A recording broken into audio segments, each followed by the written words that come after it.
I think it's appropriate to begin by making at least a token attempt to relate what I'm going to say to the general theme, or a general theme of the fellowship. And I think I would be justified in saying that one theme of the fellowship is the relation between art and the wider culture, and what makes some kinds of art, well, yes, let's leave it as formal as that. Yes, and then how different historical moments are relevant to different art forms. And I'm interested in a particular and very celebrated case of this, namely the case of tragedy, which notoriously is supposed to have a birth and a death. Schematic, the birth. This is in the 5th century BC when Aeschylus, out of these pre-dramatic forms, this genre emerges, and then it flourishes wonderfully for a century, and then gradually dies down through the rest of antiquity and vanishes entirely in the Middle Ages. Very interesting in the Middle Ages to look at things. There are sort of precursors of the Faust legend, I'm told, where you find these, and yet, well, I'll come back to that later. But precursors of the Faust legend with, in some ways like tragedies, and yet in some ways so very different. And I hope this will become a bit clearer as I go on. And then there's a rebirth of tragedy in the Renaissance, and very sterile tragedies are written in 15th century Italy and in France. And then this genre becomes something very great again in the hands of Marlowe and Shakespeare and of Racine, and continues in gradually diminishing forms, and has this other flowering in Weimar in the turn of the 19th century. And then we don't know. Many people say it dies. There's this famous book of George Steiner's. The tragedy then fades away in the 19th century again. And that's much contested, and I'll have a few remarks about that later. But there's definitely a very strong feeling that many people have that this has faded away again. And given that this is an art form that's supposed to have some relation to universal elements of human life, often supposed to have a relation to universal elements of human life, it's very strange, I think. As a prima facie, it's very strange that it should be so historically local in when it's created. I don't know whether it exists outside Europe. The standard thing people say is it doesn't, that there are very, very refined forms of suffering in the dramatic traditions of Sanskrit and Japanese dramatic traditions, but nothing quite like tragedy. But if someone knows more about that than I should be very glad to hear. What I'm going to do, in short, is offer two observations. I'm going to try and explain this. I'm going to offer two observations about tragedy. The first, which will be most, I think, of my presentation from Friedrich Schiller, and the second from Northrop Frye. And then I'm going to offer a conjecture about how those how those observations about tragedy might explain its historical contingency. Most of my presentation is going to be interpretation, so I'm very grateful to have come after Andrew and to have been legitimized by this. Now, I want to offer a couple of apologies, as is a good practice before continuing. First is that I'm not a Heideggerian, although I can see that my subject, my thesis is a little presumptuous already. I'm not quite so presumptuous as to try and offer sweeping assertions about Heideggerianism with at least one and perhaps several world Heidegger experts in the room. I think from my dim and foggy understanding of Heidegger that there are all sorts of interesting resonances. So if someone can help me with that, I'd be very interested. But I'm not going to have much to say about it. And the other thing is that I had this notion that at such an unusual event as this, I should not try and write this all out beforehand. I should have this in bullet points, and then I should allow the vibe of the occasion to fill it out for me. And this, I have, of course, naturally regretted that since then, and it's probably going to end very badly for me. But aside from other things, it means I don't know quite how long this is going to take. And it may very well be that there'll be a good deal of time for questions afterwards, which I should find especially interesting for my own part. So first, Friedrich Schiller, the great German poet, almost unread in this country, I'm told now much neglected in his homeland, and still more neglected as an aesthetician. But a very great aesthetician. For a brief period in the 1790s, he wrote a series of things, of which the most famous are the Letters on the Aesthetic Education of Man, which have a very, well, a wonderful view of aesthetics, drawing upon Kant's aesthetics and also, more especially, Kant's philosophical anthropology, but humanizing these and applying them with an intelligence with, well, a far more humane intelligence than Kant himself possessed to art as it actually exists. What Schiller's, for the present purposes, what Schiller is most indebted to Kant for is Kant's philosophical anthropology, which very crudely and schematically is the distinction, this notion that in humans there's a distinction between an animal nature, which is passive and receives sensations, and between a transcendent self that understands these sensations, can bring them under concepts, and that's also in the practical sphere capable of choosing between different desires and different impulsions, and trying to govern a life freely and in accordance with deeply held commitments. And Kant thinks, and in fact Schiller, there's some controversy about this, but I think Schiller also thinks that the value of people, the value of humans lies in this latter thing, in their transcendent nature. And this is the background that Schiller thinks that at least in the practical sphere, that what is really noble and sublime about people is their ability to live their lives out of these deep values rather than to be governed by fear or appetite or inertia or laziness. And his thesis about tragedy is, or his observation for purposes about tragedy is basically very simple.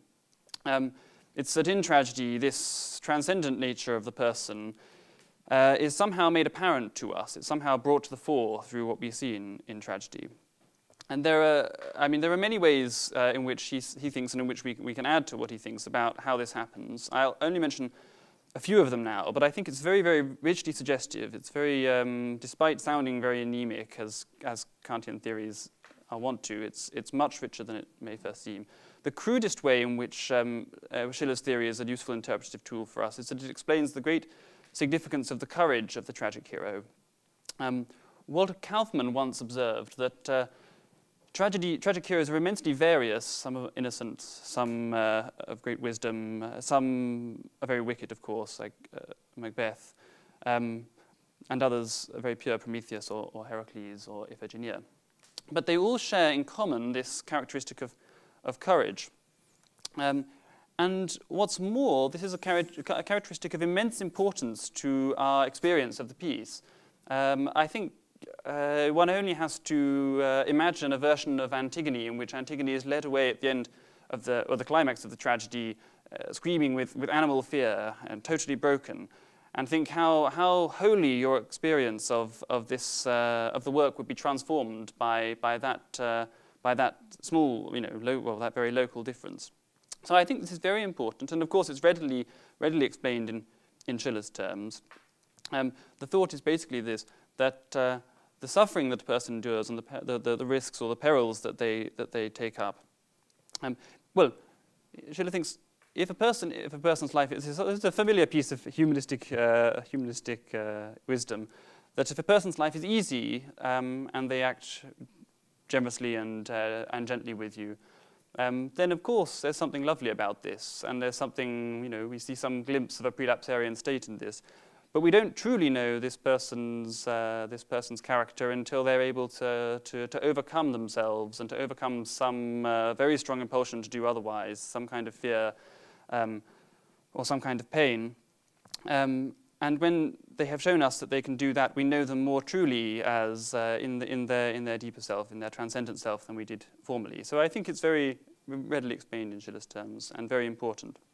The second point is to do with this coming to knowledge. I don't know where the Greek stress is full. We often call anagnorisis.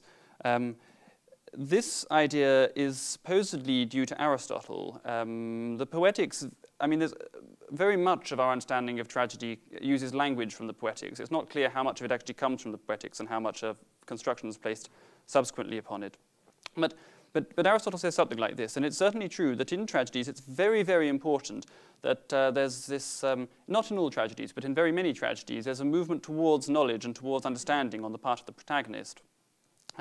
Sometimes this is seemingly to do with a positive fact, so Oedipus's knowledge of his origins, his identity, the knowledge of Hippolytus's guilt in Euripides' play, or the identity of old Hamlet's murderer. But even in these cases, these aren't really discoveries of the sort of detective drama variety. We're not really interested in these things in their factual capacity. We're interested in them in the light of the knowledge, the sense of because they clarify the moral relation that the hero stands in to his environment. And in many tragedies, that's still more clear because there's no strict discovery at all. There's purely this moral movement towards a greater understanding of the moral situation. So the most famous example of all of this would be in King Lear, this movement towards an appreciation of real values and of one's own the significance of one's own actions and one's own guilt. But this is, yes, acceptance of guilt is also known in Schiller. We also see that in Schiller's own plays, in Die Räuber, with the von Moor's acceptance of guilt, with Faustus at the end of Marlowe's play. Well, there are other heroes who move towards acceptance of their true obligations, like Titus and Berenice at the end of Racine's play. Now, so this movement beyond a kind of bad faith and towards some kind of honesty about one's real moral condition.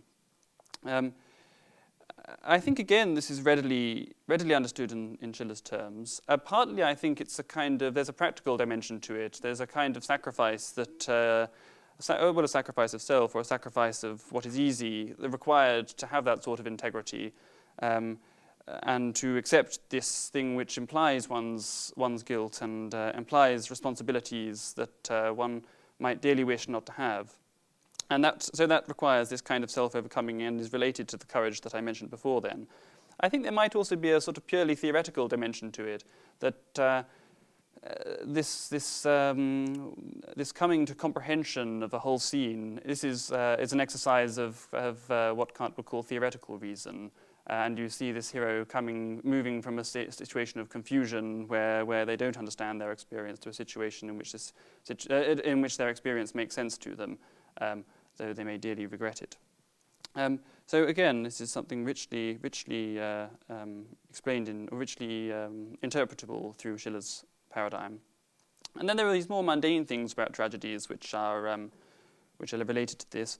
The most mundane is that almost all tragedies, except for those with the Greek convention of having naming the tragedy for the chorus, follow the name. The tragedies are named for the heroes. This is not true of comedies. You run through Shakespeare's plays in your mind and you see that. It's not true of social realism or of many genres. So there's already this sort of foregrounding of the personality. But it goes through many other features. The tragic hero is very much, he's irreducible to flesh in the way he's presented on stage. So there's almost never in the whole canon do we see a tragic hero washing, dressing, eating, exerting themselves in a way that's really compromising or even sitting down. And I think they're also all very reducible to a social role. They're not, in some kinds of comedy, that's very, it's part of the humor of the thing comes from the way that there's tension between a person's social role and their private personality. Whereas in tragedy, we don't, yes, to be sure, they have important social roles, but we never think of Lear as merely the king or Othello as the general. We think of them as Lear and Othello, and their role is not, they're not reducible to that role. And I think, so in these cases again, this emphasis on the individual personality, not on these accidental features.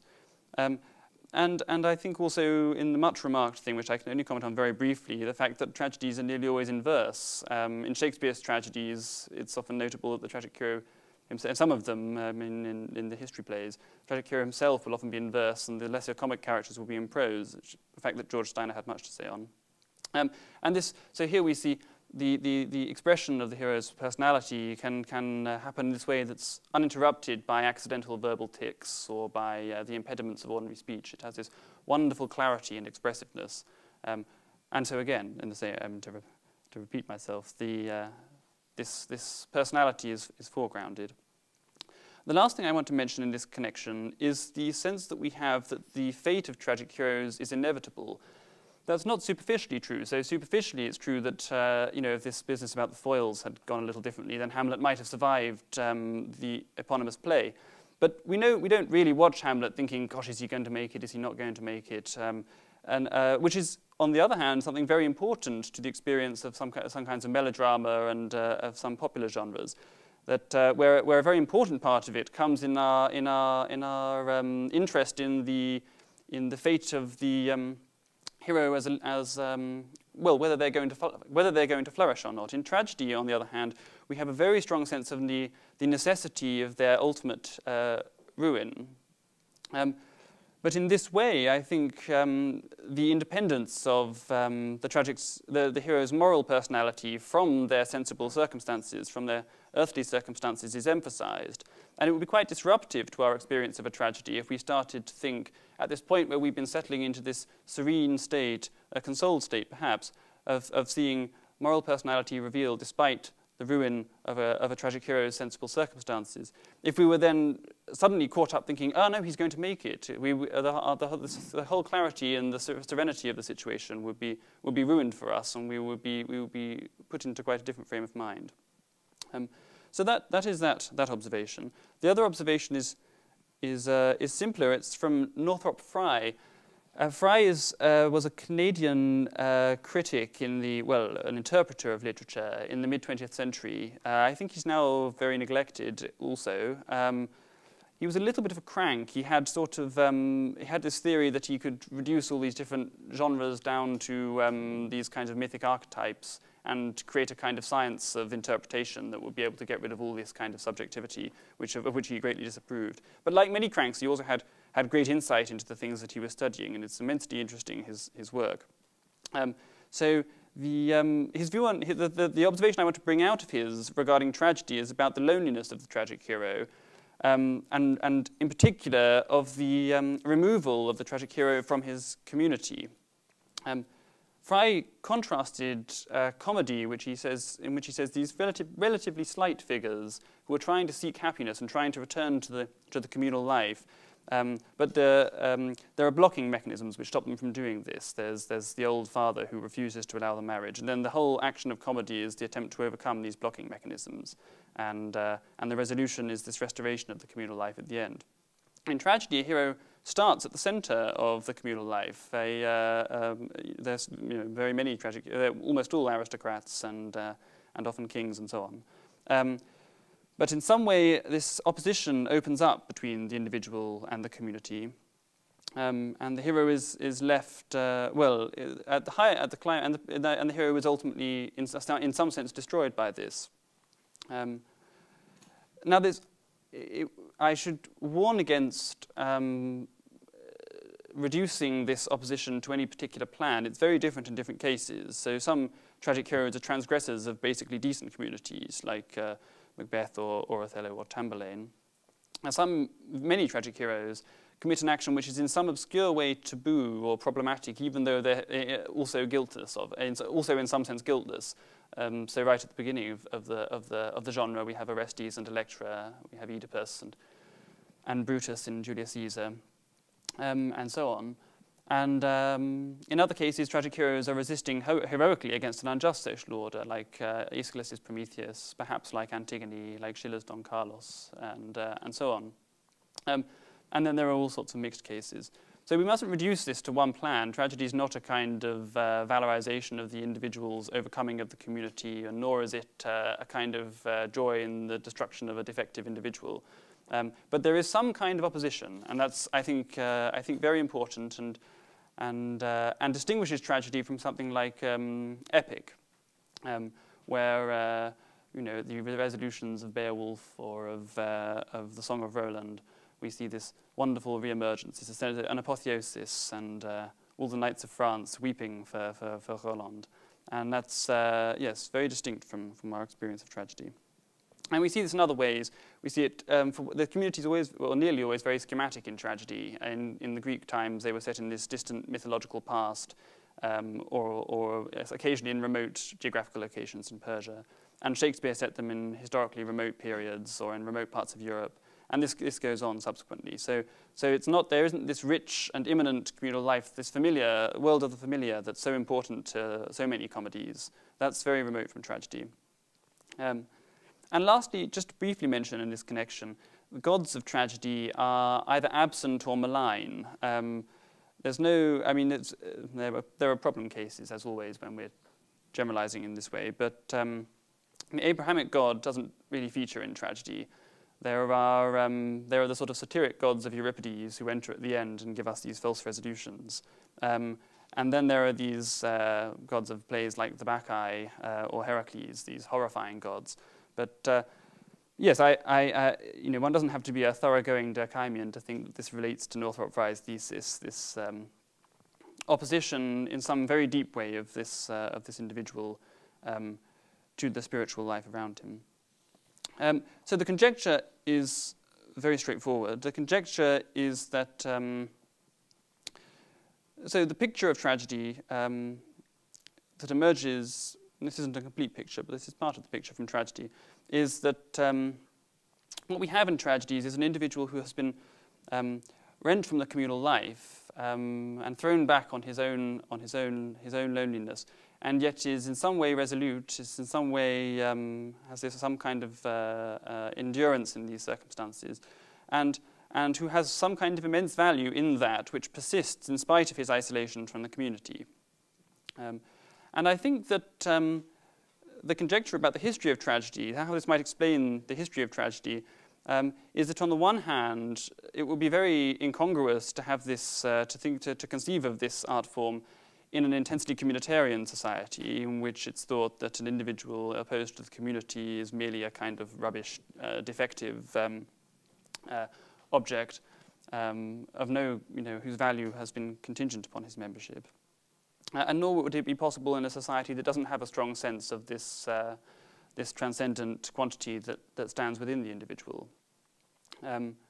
So crudely, the notion would be that the societies before the existence of tragedy were the communitarianism, the strong communal character of these societies precluded the existence of tragedy as a genre. And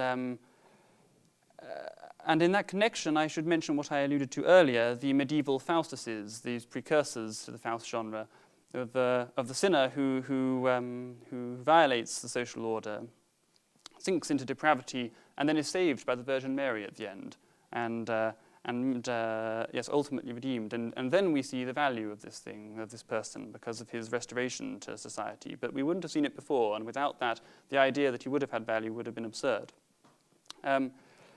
The death of tragedy is more difficult. For a start, of course, it's difficult because there are many things. The 20th century has a vast and rich art, and there are many things in it which look something like tragedy. I mean, Romanticism in opera, the whole history of Romantic opera is something that's at the very least closely related to tragedy. And then we have, Chekhov and Beckett and Kafka, and we have social realism, all these things. But I think I should like to say that all of these, or many of these art forms that we've had in the last 2 centuries have had a much greater anxiety about the isolated individual. This has been something that has, yes, that the culture has developed a great doubt about. So the impulse so important in Romanticism to somehow escape from one's individuality into a higher communion with another person. Or this thing we find in the dramas of Chekhov and Beckett, this desperate need for happiness and this terrible sense of futility that comes from being outside, from being cut away from that. And of course the doubt and so on in the existential movement. I don't say that there's no dignity of the individual in Chekhov, which would be absurd, to reduce these plays. But I would say that there's a great deal more doubt about it and a great deal more anxiety about it. So the reason why tragedy doesn't exist in the forms that it existed in its golden periods, or hasn't existed in the last 2 centuries, might be because of this widespread sense of cultural pessimism, this widespread sense at times of the individual's dignity as a rational person being something that's fraught and something that we doubt, and the burden of loneliness might be too great for us. And that, yes, that's my tentative thought about why tragedy may have, at the very least, changed and perhaps have died in the last 2 centuries. So, thank you very much.